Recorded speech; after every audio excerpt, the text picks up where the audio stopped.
Hi.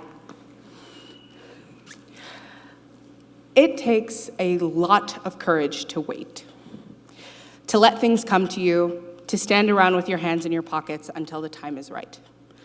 It takes even more courage to scramble eggs. When I was 9 3/4 of a year old, my mother left the house to go to the bank. It's about a 4-minute walk from the apartment I grew up in, a brand new building with an old historical facade I could see from my brother's bedroom window. What she was going to do isn't actually important in taxes or something. What is important is that I was hungry, starving, actually, and I wanted eggs.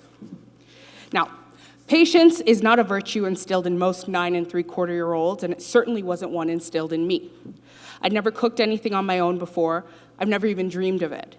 The little blue step stool in the kitchen was meant for me to be nosy, if anything else.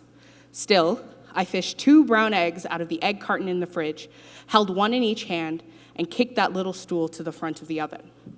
I grabbed a deep pot, more suitable for rice than for eggs, and cranked the stovetop's heat up high.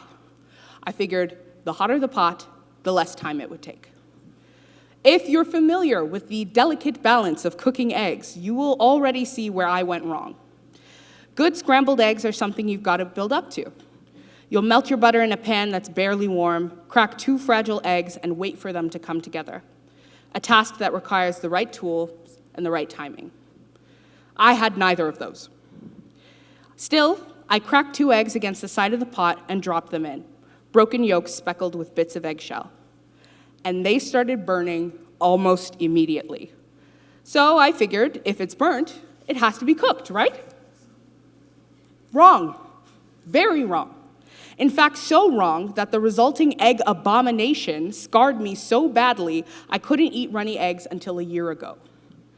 The second that slimy, acrid, blackened egg touched my tongue, I burst into helpless tears because I thought salmonella killed you instantly.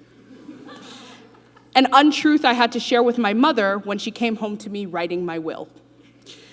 My point here is that patience and a lot of butter are the key to life, to doing things right, to coming together.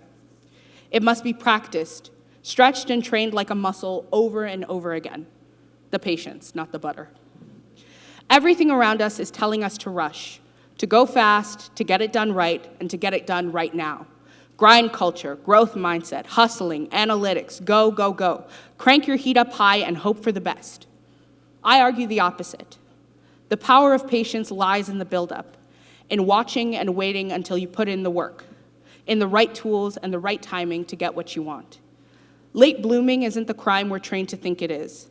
It's the iterative, measured process to life that puts things into focus, that tests our emotions and rewards our stillness. So, I implore you to get a good pan, put it over low heat, and melt your butter. Thank you.